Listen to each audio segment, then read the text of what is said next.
Hello friends, welcome to Crack Gate CSE, and in the previous video we have discussed static multi-level indexing, dynamic multi-level indexing, and what is the best data structure for multi-level indexing. So in that particular video we have discussed that we use B tree or B plus tree for multi-level indexing. This B tree and B plus tree is different than the binary search tree, so do not get confused with it. B tree and B plus tree are not binary search tree, they are the balanced search tree.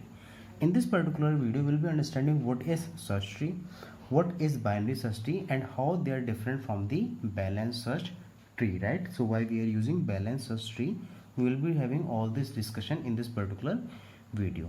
So if you have not subscribed my channel, please subscribe the channel and press the bell icon so that you can get an update whenever I am uploading any new video. So now first try to understand what is search tree. A search tree is the one in which the keys of left subtree would be less than the parent value and the keys of right subtree will be having the greater value than the parent value. So let's say the parent is having the value as k. Let's say this k is 10, right?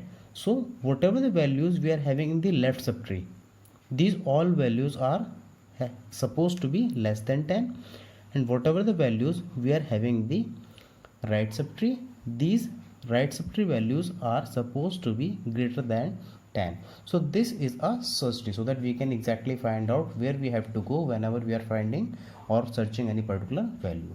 So what is binary search tree? In a binary search tree, each node will be having at most 2 children. So here you can see that 12 is having maximum 2 children. It can have less than 2 also, but at most they can have only 2 children, right? So this is an example of binary search tree. This binary says that the search tree will be having 2 child. Now what is the advantage of the search tree? If I have to find out a particular value like 17, sorry. So if we have to find out the value 17, before 17 let's try to find out a value which exists in this particular binary search tree. So let's say I have to find out the value as 6. So if I have to find out the value as 6, I will be going to 12 first. So I know that 6 is less than 12, so we have to move in the left direction. I came to this particular left position. Now I will be comparing the 6 with 4. So I know that 6 is greater than 4, that means I have to go into the right. I am following this search tree property, right? 6 is greater than 4, so I am going on to the right direction. Again I will ask, are you 6? He says no, but 6 will be at the left place. So I will be going to the left place and finally I will be finding out the 6. So what is the probe sequence? The probe sequence is the node that we are visiting. So first we have visited 12, then we have visited 4, then we have visited 8, and later we got this R 6. So this particular sequence is known as the probe sequence. So in this particular binary search tree, whenever you are trying to find out or search a particular value, then the node from each level, exactly one node from each level will be traversed or accessed. Here you can see that from this particular level only one node is accessed. For this particular level one node is accessed. For this particular level one node is accessed, and for this particular level also one node accessed, right? Now if I have to find out the value 17 in this particular search tree, what will be the probe sequence? First we'll be checking 12. Are you 17? It will say no, I am not 17, but 17 can be found at the right hand side. So we'll be checking 16. At 16 it will be asking, are you 17? So it will say no, then but it will suggest that go left to find out the 16, right? Sorry, for 17 you have to go right. I'm sorry. If you come at the 16th place, it will tell you that 17 is larger than me, and you can find it out on the right hand side. Now you will come here at 20th node. So this particular 20 node will tell you that 17 is less than me, so you can go on the left hand side. And when you came on this left hand side, this is 18, and now it will say that I don't have any node, that means 17 does not exist in this particular tree. So this is how you can see that searching is made possible by following this particular property. So this property along with 2 children is known as binary search tree. Now, if instead of the limited number of nodes, if I use n distinct key, if I am having n distinct key, the minimum height can be log n. How? If the tree is perfectly balanced, what does it mean? That means the nodes are equally divided among each level like this.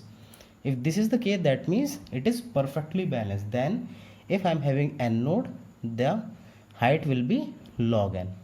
For n node, height will be log n, right? But there, in the worst case, the maximum height can be n. For example, I have values as 1 to 5. So there is a possibility that I am having a tree like this, 1, then 2, because 2 is larger, I have to insert 3, 3 is larger, 4 is larger, 5 larger. So these type of tree are known as one-sided tree. So this is possible for greater value, this is also possible for lesser value. So in the worst case, the maximum height can be n if it is one-sided tree like this. So this is the problem with the binary search tree. What is balanced search tree? In balanced search tree, we will be having restricted height. What is the meaning of restricted height? That we will be overcoming this particular disadvantage of binary search tree in the balanced search tree. That means the maximum height should not exceed log n. That means the height has to be exactly log n or less, but it cannot be more than that.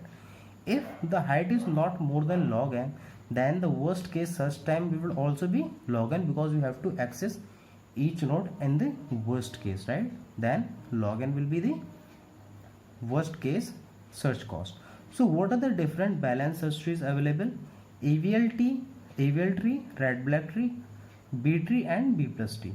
So these are the 4 balanced search trees available and which are very popular. There might be few more, but they are not related to your GATE or NET syllabus, right? So this AVL and red black tree, this AVL and red black tree are the height restricted binary search tree with degree of node as 2. Here we are having the node as 2 for AVL tree and for red black tree. The degree of node is 2. That means one particular node can have at most 2 children, while this is not the case with B tree or B plus tree, because in B tree or B plus tree they are also height restricted. That means they cannot have height more than log n, but here the degree of node is p. That means you can add n number of nodes, p number of nodes as a child to a particular node, right? So here we will be having multiple pointers also. So if I am having k keys, then I will be having k plus 1 pointers, because here you can see that I am having 3 keys and I am having 3 plus 1, that is 4 pointers, and each particular pointer will be pointing to a new node or a child. So here it is not possible to write it down, so I wrote here.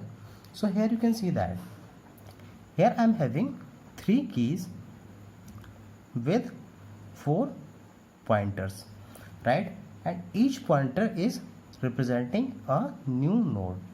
So here you can see one thing is, if I use this particular approach, B tree and B plus tree approach, as compared to this AVL and red black tree approach, I will be having less number of nodes along with less number of levels. So the height will be restricted. If I use this particular approach to insert all these nodes, I need to take multiple levels, right? But here it is possible by 2 levels only. One is this, one is this, right? So this is the advantage of B tree and B plus tree, right?